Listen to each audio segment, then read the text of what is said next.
Hello, and welcome to a Pokemon XD Gale of Darkness video, where today we're going to be using the duo of Scizor and Scyther. Now, I do expect these two to do really well, and that's because they really do have a lot going for them. For starters, Scyther has 70 HP, 110 attack, 80 defense, 55 special attack, 80 special defense, and 105 speed, and Scizor has 70 HP, 130 attack, 100 defense, 55 special attack, 80 special defense, and 65 speed. And while Scizor does have a higher attack and defense stat, it did come at the cost of its speed, and 65 speed isn't that great, so it might find itself being outsped near the end of the game. But that's really only a small complaint compared to the biggest issue they have, and that comes in their move pool.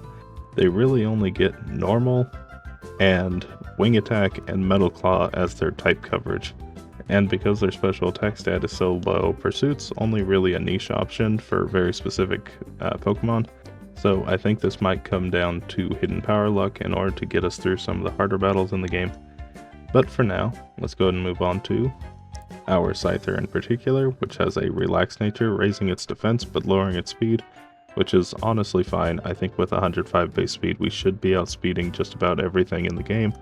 It gets access to the Swarm ability, raising bug type damage whenever it's at low health, which really isn't all that helpful for Scyther because it only gets Fury Cutter as a bug type move, and that's only 10 base power, so that's not great. Anyway, according to Bulbapedia, it gets Quick Attack, Leer, and Focus Energy by level 10. So with that, we move on to our Scizor, which has a naive nature, raising its speed but lowering its special defense. Now this is a good thing and a bad thing. Raising the speed is nice, but because we're only weak to fire, 4 times weak to it in fact, we are going to be very susceptible to it. It also gets Swarm, and it also gets Quick Attack, Leer, and Focus Energy by level 10. So with that, let's go ahead and get into the game, and the first thing we do is at level 11, both Scyther and Scizor get Pursuit, and then I go into the battle against the old man. And as you might expect from 2 strong Pokemon at this part in the game, this battle is really a cakewalk. The only issue I'm seeing right now is I only have Quick Attack and Pursuit to deal damage, and as you can see, most things aren't going down to a single Quick Attack, so I have to coordinate and take down individual Pokemon instead of being able to take down multiple at the same time. But for the moment, this isn't really too big a deal, especially in the early game.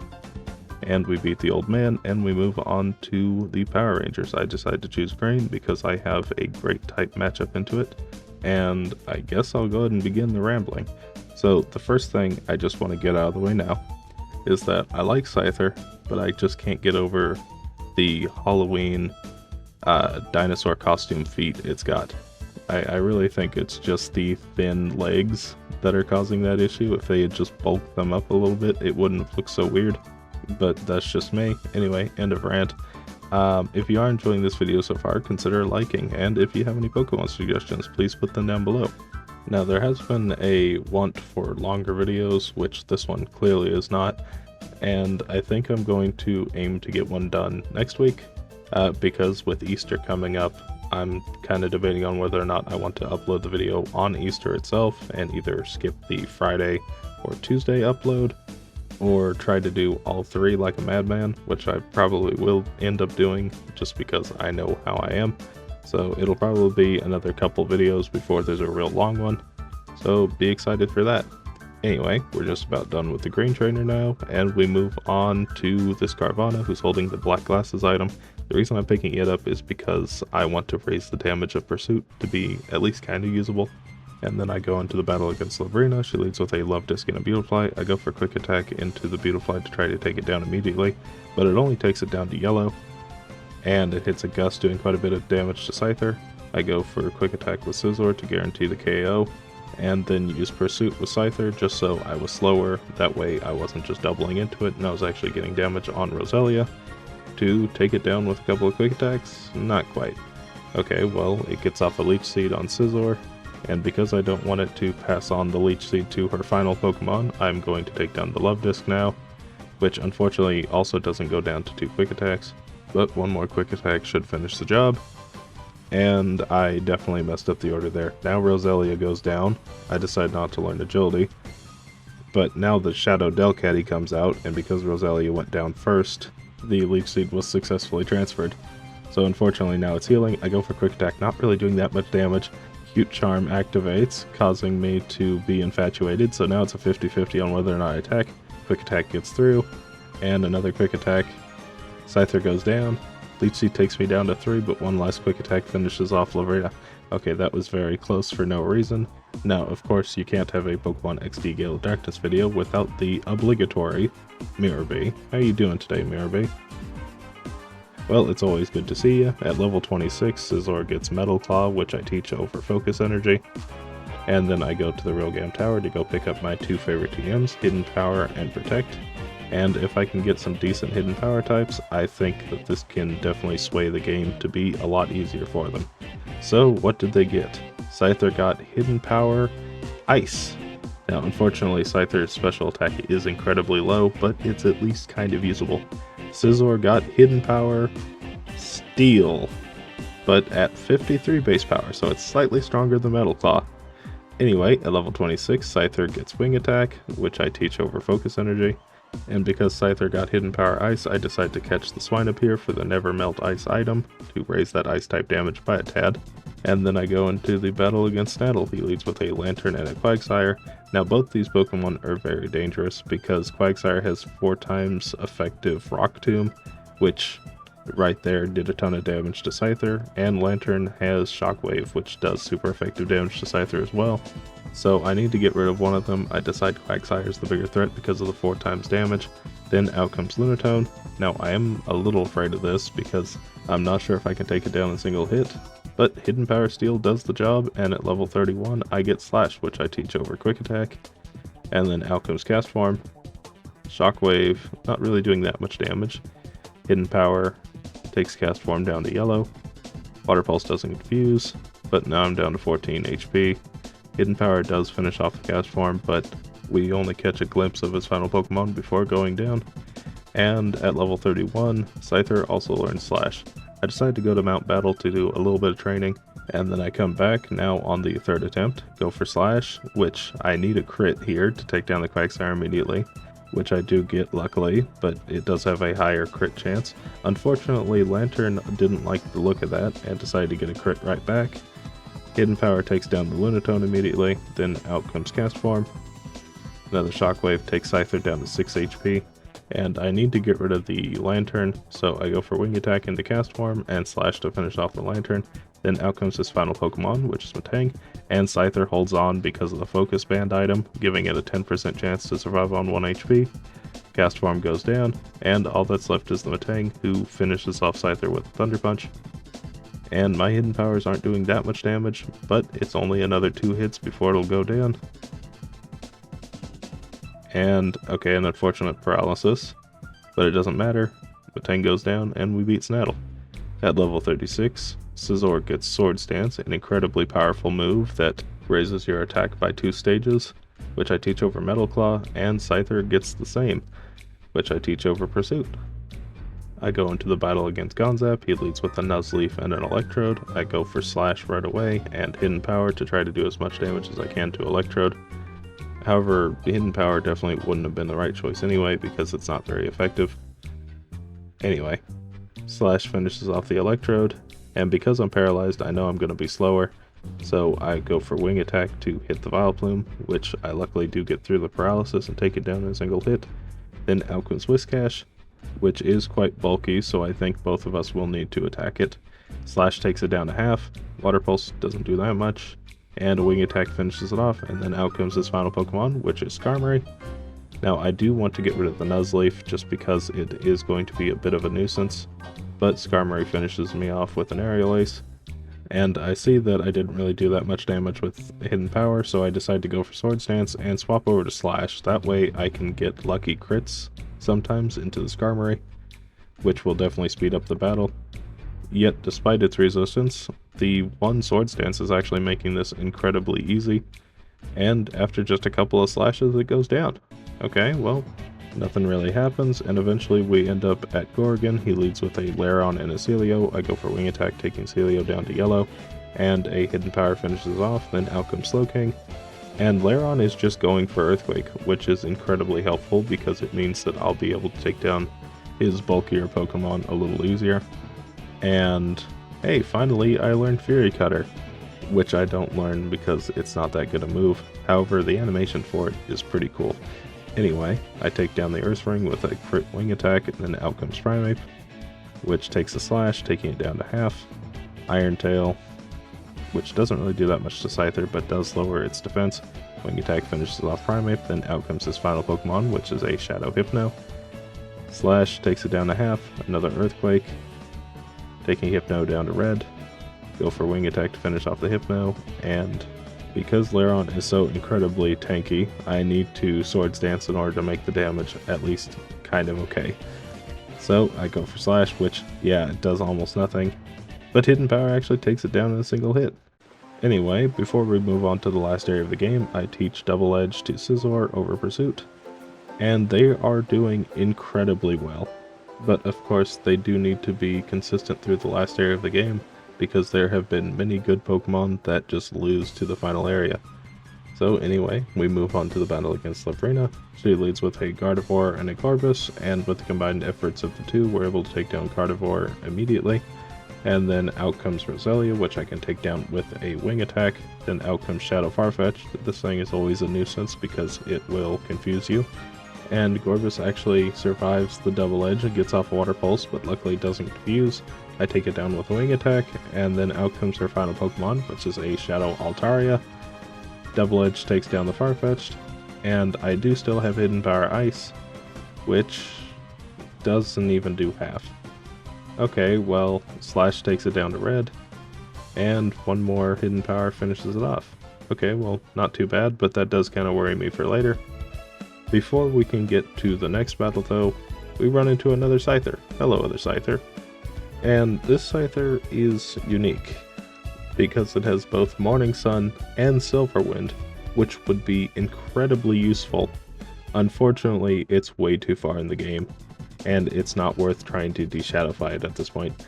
Anyway, at the top of the mountain, we run into Snaddle once again, and we take down his Quagsire immediately, and he brings out his Scizor. Hello, other Scizor. And it just occurred to me that the previous battle to this is the person with the Scyther, so maybe it's Snaddle's protege? I don't know. Anyway, Ice Punch is a little bit scary. I go for Swords Dance, and Wing Attack actually takes down Scizor in a single hit. I guess it is neutral though. Then out comes Soul Rock, which Hidden Power takes down in a single hit as well. Then out comes Cast Form. Ice Punch again, no freeze though. Wing Attack and Double Edge to guarantee I take down the Starmie, because I really don't want this threat around. And it goes down to a single Double Edge, and then all that's left is the Matang, which can't take down the two of us. And Scyther made sure of that with a crit, taking it down in a single hit. Then moving on to Ardos, he leads with an Alakazam and a Shadow Swallow. And while I do think that Scyther will outspeed the Swallow, Scizor probably won't, and it doesn't. Swallow is able to get off a Shadow half. Hidden Power takes down the Alakazam in a single hit, with a crit though. Then out comes Kingdra, and I decide to go for Wing Attack and Slash into it. I decide not to use Double Edge, and that's because I don't want to be taking extra damage, especially for the upcoming Pokemon. Then out comes Heracross, and even though I want to take it down with Wing Attack, I know I need to get rid of the Swallow first. And then out comes Electabuzz, which I go for Double Edge into, taking it down in a single hit as well. And then out comes his final Pokemon, which is a Shadow Snorlax. Heracross uses Rock Tomb into Scizor. Okay, well that's good. Scyther probably wouldn't have survived that. I take it down with a Wing Attack, and I go for Double Edge into Snorlax, taking me down to 7 HP. Luckily Snorlax sees that and decides to take down Scizor, and Wing Attack finishes it off, and we beat Ardos pretty easily. Moving on to Gorgon once again, he leads with a Slowking and an Ursaring this time. Go for Wing Attack and Slash to take down Slowking. And then out comes Aggron, and Ursaring goes for Earthquake right off the bat, nearly taking down Aggron in a single hit. Go for Wing Attack and Hidden Power to finish off the Aggron and start dealing damage to the Ursaring. And then out comes Walrein. Ursaring goes for Slash, doing a little bit of damage. Go for Wing Attack and Slash into Walrein, which I get a crit and finish it off. And then out comes Poliwrath, which is his first Shadow Pokemon, and it usually just sets up Shadow Sky on the first turn, so I just go for Wing Attack to take it down in a single hit, and then out comes Mr. Mime, which will get hit by Hidden Power, hopefully taking it down in a single hit. Not quite. Ursaring? Nope, goes for Slash instead. I go for Slash and Wing Attack to finish off Mr. Mime and Ursaring and beat Gorgon pretty easily. Anyway, moving on to Eldis. He leads with a Shadow Manectric and a Ninjask. I go for Double Edge and Swords Dance, and that's because I want Scyther to be able to deal damage even after getting intimidated, and it is lucky that Scizor didn't get paralyzed. Go for Hidden Power and Slash, and I did equip the Never Melt Ice, and it takes it down to half, which is honestly better than I expected. Go for another Hidden Power and a Slash to take down the Salamence and attack the incoming Flygon, which Slash doesn't really do that much damage, but Scizor is intimidated. Aerial Ace finishes off Scyther, another Slash doesn't quite take down Flygon, and Flamethrower does a ton of damage. Another Slash will take it down though, and then out comes the most fearsome Pokemon, which is Marowak, because it has Shadow End and is holding the Thick Club item, doubling its attack. Do get a crit, but it's not enough to take it down, and Scizor goes down. So I go right back into the battle again, and really there's only one significant change. The first turn is still the same. Luckily I didn't get paralyzed again. But the second turn is where things change. Because I know I do half to Salamence roughly with Hidden Power, I can use Swords Dance here, and luckily I get a crit instead. But I can use Swords Dance instead of just attacking with Scizor, because it won't go down in that turn anyway, and it's much more useful to get rid of the Intimidate on it to do that much damage to Flygon in a single hit, nearly taking it down instead of doing less than a third.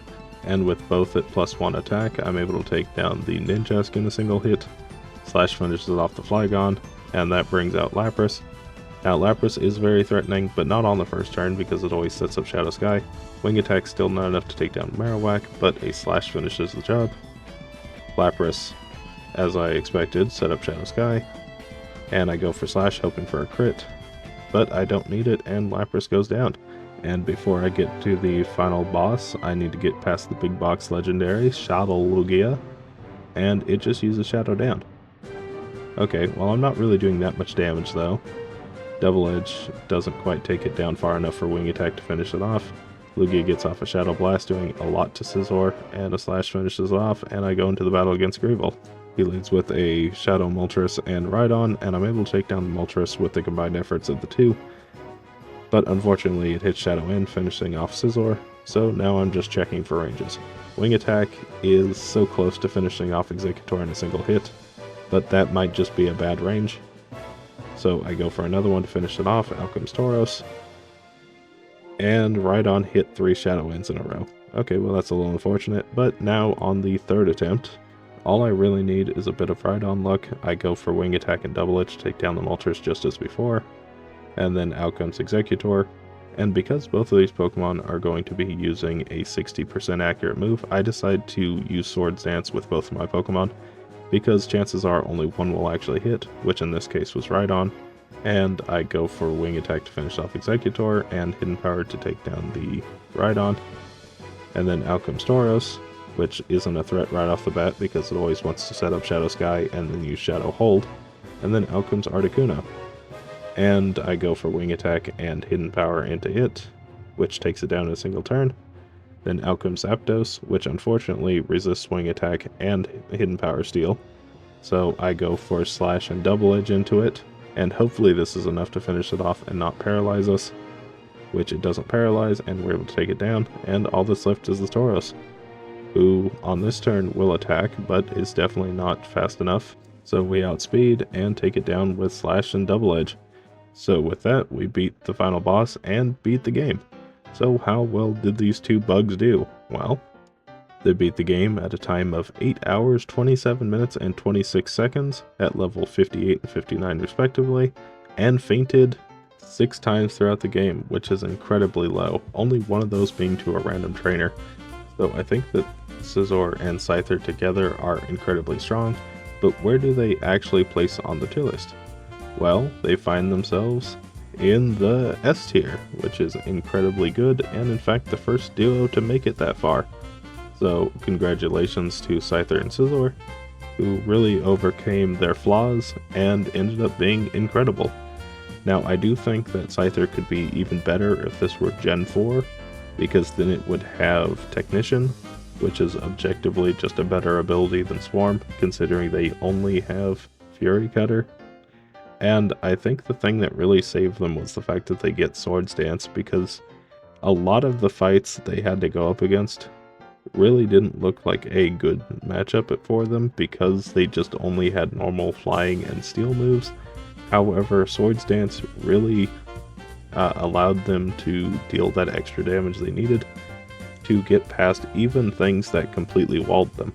And the other thing that I thought was going to be more of an issue was Scizor's speed being low and its 4 times weakness to fire, but that really didn't come up as much as I would have thought, and in fact Scyther seemed to have been punished more than Scizor for most of the game. But anyway, with their S tier placement, they did incredibly well, so if you did enjoy this video, consider liking and subscribing, and if you have any Pokemon suggestions, please put them down below. Thank you so much for watching, and bye!